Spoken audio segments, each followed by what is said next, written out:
हमारे मन में कई बार ये सवाल आता है कि आखिर भारत में ब्रिटिश का कब्जा कैसे हुआ।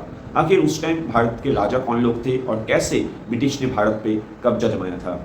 तो आपके इन्हीं सवालों के जवाबों को लेकर मैं आया हूँ आपकी इस वीडियो में।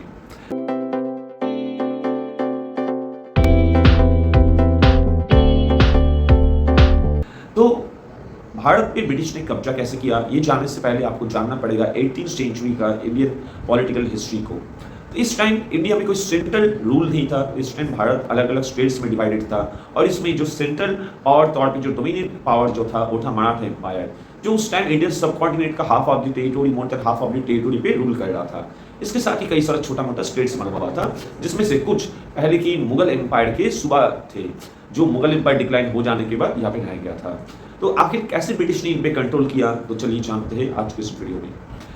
तो भारत में ब्रिटिश का कब्जा शुरू हुआ था बंगाल से। तो उस टाइम बंगाल सूबा मतलब आज का वेस्ट बंगाल, बिहार, झारखंड एंड बांग्लादेश मिलकर बना हुआ था। एंड इस बंगाल सूबा में उड़ीसा का भी कुछ पार्ट्स आता था।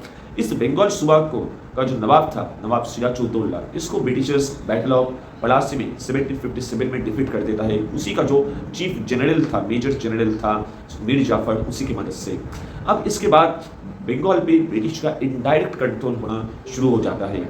इसके कुछ साल बाद ही 1764 में ब्रिटिश यहाँ पे बैटल ऑफ बक्सर में बंगाल के नेक्स्ट जो नवाब थे मीर कासिम एंड उसके साथ उस टाइम अवध के जो नवाब थे शुजा उद्दौला एंड दिल्ली के मुगल बादशाह शाह आलम II, तो इनके कंबाइंड फोर्स को ब्रिटिश बैटल ऑफ बक्सर में 1764 में डिफीट कर देता है। एंड इसके साथ ही बंगाल सूबा के ऊपर ब्रिटिश प्रीमेसी फुल्ली स्टैब्लिश हो जाता है एंड यहाँ पे इनडायरेक्ट से अब ब्रिटिश रूल डायरेक्ट होने लगता है।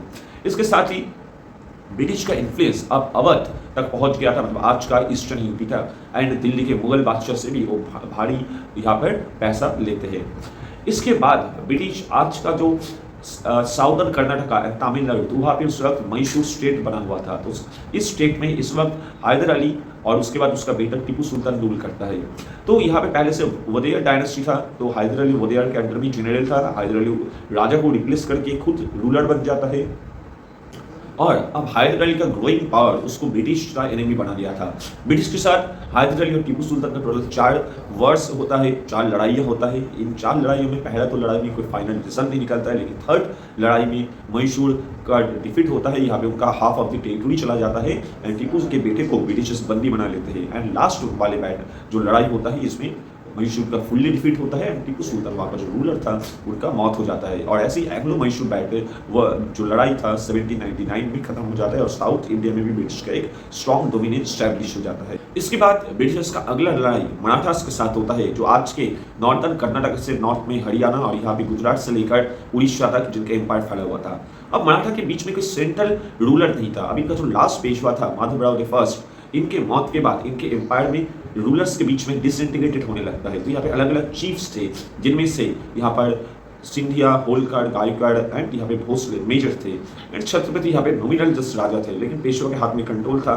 तो इस दौरान पेशवा की पोजीशन को लेकर इनके बीच में इंटरनल कन्फ्लिक्ट होने लगता है एंड इसमें ब्रिटिशर्स को भी आने का एक मौका मिल जाता है एंड यही से ब्रिटिश के साथ इनका लड़ाई शुरू होता है। तो यहाँ पे 3 टोटल लड़ाइयाँ होता है। इन 3 लड़ाई में से पहला लड़ाई में मराठा साइड का जीत होता है एंड यहाँ पे जो पेशवा होता है सवाई माधवराव, उन्हीं को पेशवा के तौर पर मान लिया जाता है। लेकिन जब सेकेंड एंग्लो मराठा बैटल होता है, इसमें ब्रिटिश मराठा को डिफीट कर देते हैं एंड मराठा के हाथ से उड़ीसा एंड हरियाणा का कुछ एरियाज चले जाता है। एंग्लो मराठा लड़ाई में मराठा साइड से नाना फडणवीस, यशवंतराव होलकर और महाजी शिंदे जैसे चीफ्स ने इंपॉर्टेंट रोल प्ले किया था।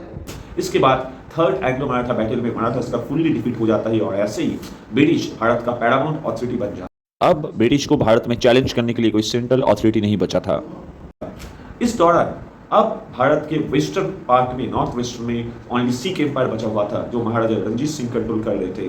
उनके मौत के बाद ब्रिटिशर्स सिख एम्पायर को भी 2 लड़ाइयों के बीच में उनको कब्जा कर लेते हैं एंड इसी दौरान ब्रिटिशर्स 2 पॉलिसीज लाते हैं, जिसमें एक था सब्सिडाइड अलायंस, कि वीक एंड छोटे इंडियन स्टेट्स को जबरदस्ती एक ट्रीटी पे साइन करवाया गया। इसमें से उनके स्टेट्स का जो आर्मी पावर था वो फुल्ली ब्रिटिश के पास आ चुका था। ब्रिटिश अब मिलिट्री को कंट्रोल कर रहा था और अब राजा के हाथ से जो यहाँ पर इंडिपेंडेंट डिसीजन मेकिंग ऑथोरिटी था वो भी निकल चुका था और ऐसे ही भारत का मैक्सिमम एरिया ब्रिटिश के कंट्रोल में आ चुका था और बाकी बचे हुए जो छोटे स्टेट्स थे जिनको मराठास को जनरली हराकर उनके अंदर के ट्रिब्यूटरी स्टेट्स उनको और बाकी छोटे स्टेट्स को ब्रिटिशर्स ने ट्रिब्यूटरी बना लिया था। एंड ऐसे ही यहाँ पर भारत यहाँ पे फुल्ली ब्रिटिश कॉलोनियल अथॉरिटी के अंदर में आ चुका था और इसके साथ ही कई छोटे मोटे लड़ाइयाँ हुआ था, जैसे कि आसाम में, यहाँ पर सिंध में, ये सब लड़ाइयाँ में भी वहाँ के लोकल चीफ्स रूलर्स को भी डिफीट करके ब्रिटिश ने अपना रूल फुल्ली कंसोलिडेट कर लिया था।